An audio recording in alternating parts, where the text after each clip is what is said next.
So this is my really quick digital station, or whatever I want to use it for, that I set up and break down every time. And some of it's part of my portable stuff, like my analyzer here for the power. And anyway, various different ways I can use this sound card instead of this thing. I need to get one of these cables and wire it to that to simplify things. Anyway, I'll hook it up and I'll be back. So for those of you who wonder, well, how much does one of these draw? Does it really draw as much as they say? So this is what I've got, and I probably could turn this display way down and probably turn off some other things. So let's just try that for the hell of it. So you're gonna need to get into this menu by long pressing the function. There's the contrast, dimmer, backlight, and I think that's for the keypad. Just push that, turn it down, we'll put it all the way on 1. Let's go see what we drop down to. I don't see anything yet. So, interesting that it's still drawing the same amount. Okay.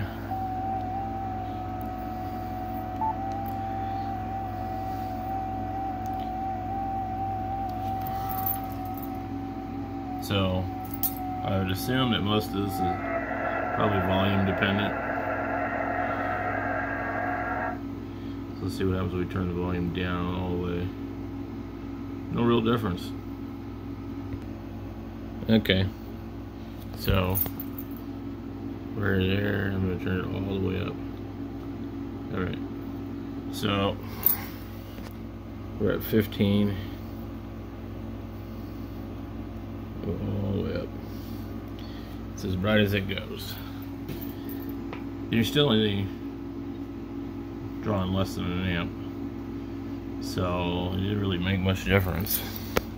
So the backlighting on the display is probably pretty efficient. We'll put it at 5. Yeah. So the backlighting, I don't know what that is. Let's see where the other one was. Dimmer. Yeah, I don't know.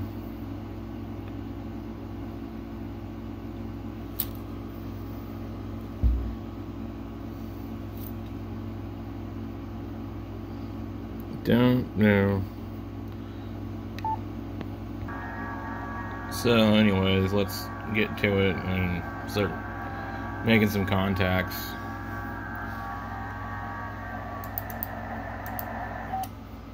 So as usual, I've got a contact on here, and I'll see somebody in the window over here and I click on them.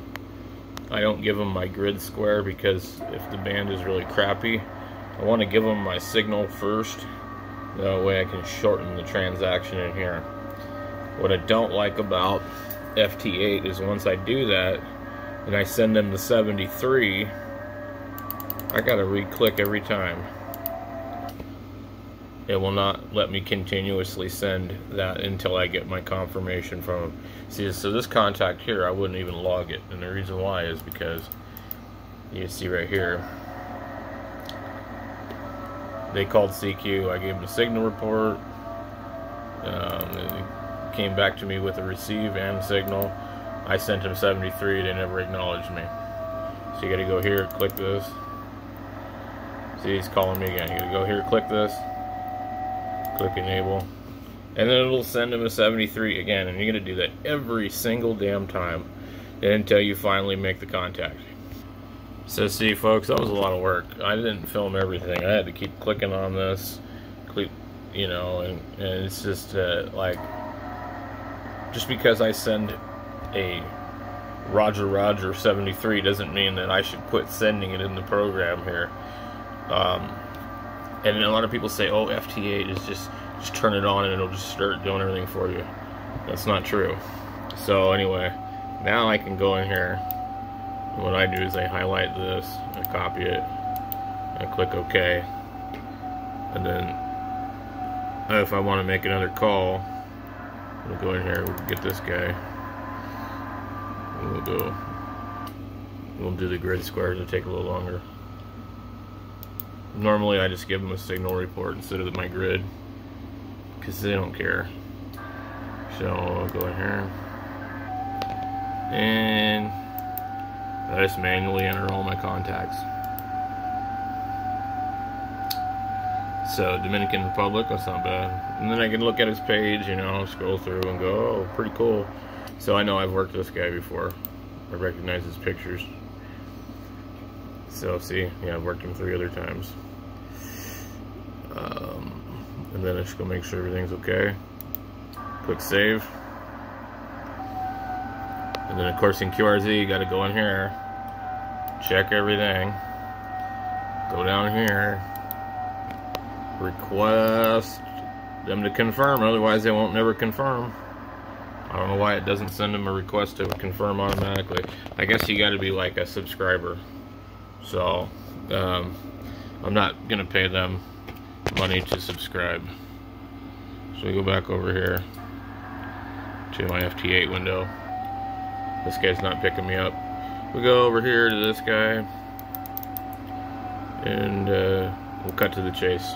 So I click the DB. When it calls him, it'll give him the -20, which isn't really a good signal.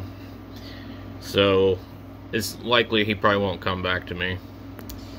I'm running 100 watts into a Hustler vertical, and some people say, oh, you shouldn't run 100 watts. Well, I can sit here and run my QRP radio all day long, and I don't make hardly any contacts at all. Or I can run this radio that's been abused by somebody else at 100 watts, and I make plenty of contacts. So basically nobody ever said FT8 was a low power mode. FT8 is a weak signal mode. That doesn't mean you have to run low power. Although it's probably a good idea not to run more than 100 watts or 200 watts, because after that then you start, you know, splattering everybody. But if you're gonna work somebody that's really far away and you're picking them up as a weak signal, let's just say for example some guys in Russia running 500 watts, and I'm hearing him, I'm picking him up real weak. Well, I'm obviously gonna need 500 watts if our antennas are equal to get back to him. So it's just like working a net in the evening on 40 meters. If one guy's got an amplifier and the other guy doesn't, and the antennas are about the same, it's not going to work. The guy with the amplifier will be heard, but the other guy won't be. I see it all the time. So anyways, that's just my rant about FT8. Right now we're not making any contacts, and somebody else is on top of me. So at any rate, I hope you enjoyed the video. If you got any questions about, you know, setting up FT8 or anything like that, or, you know, even this radio here, and you know, let me know. I just kind of deploy this little portable setup all the time in the bedroom and put it away before the kids come in here, and, you know, because it's too hot in the summertime to go out into the garage. So 73 and enjoy.